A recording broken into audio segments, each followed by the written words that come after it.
Alright, I decided I'd better commentate this episode of Minesweeper and Rec Room, otherwise it wouldn't make much sense what's going on.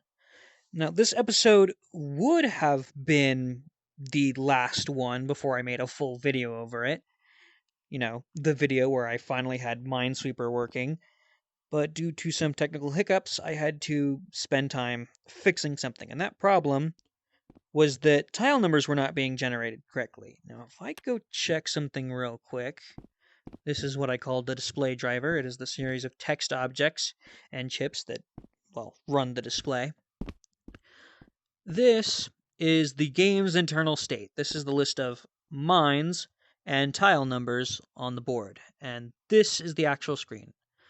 It's two lists for the tiles, because there are 64 tiles, but the biggest list you can have is 50 items for whatever reason, so I just split it into two. This is only one list because I realize I can initialize both these lists to be the same. I obviously realized that after I made this, and this would be a really simple fix, such as, that, but okay, whatever, it's fixed. Anyway, this is normally connected to the board because that is what's supposed to be displayed. But I actually, for this demonstration, want to hook up the game's internal state to the board so I can make sure that numbers are being generated correctly. I mean, I've already done this before I started this video, but this is just to demonstrate. I do that, it thinks, and I now have a full board. And this, just at first glance, looks right to me. Now, I should put a disclaimer that 1, I am bad at Minesweeper, and 2, I am bad at math. But overall, that looks right to me. And if I want to generate the board from scratch again, I have to reset the game, which resets the chips to their initial state.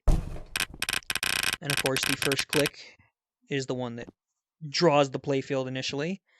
And this looks correct, I guess. Anyway, let me wire the chips back up to the state they were before I started this recording, because that is how they were supposed to be wired.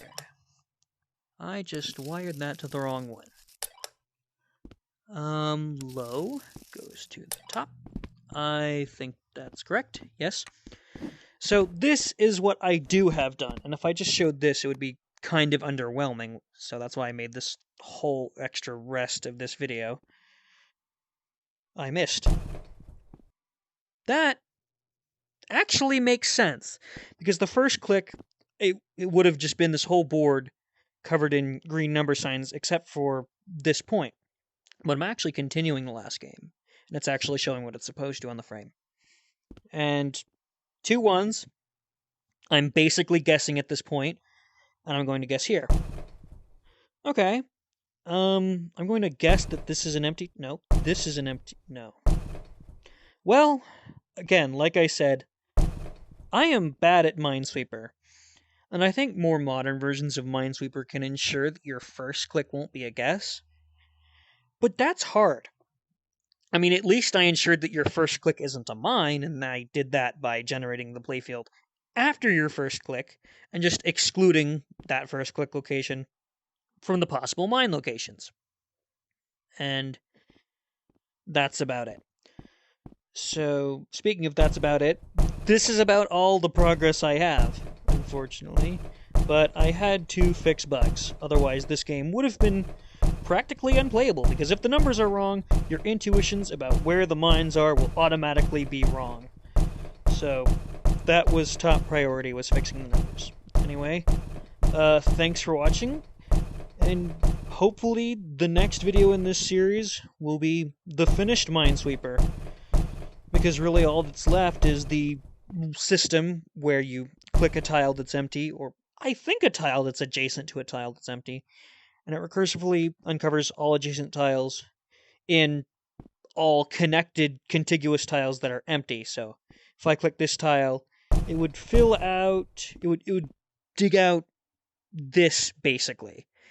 And instead of, you just dig this tile and it's empty, then you just have to spend time digging out all the tiles around it, and that's time consuming, and basically all good versions of Minesweeper do the recursive uncovering thing.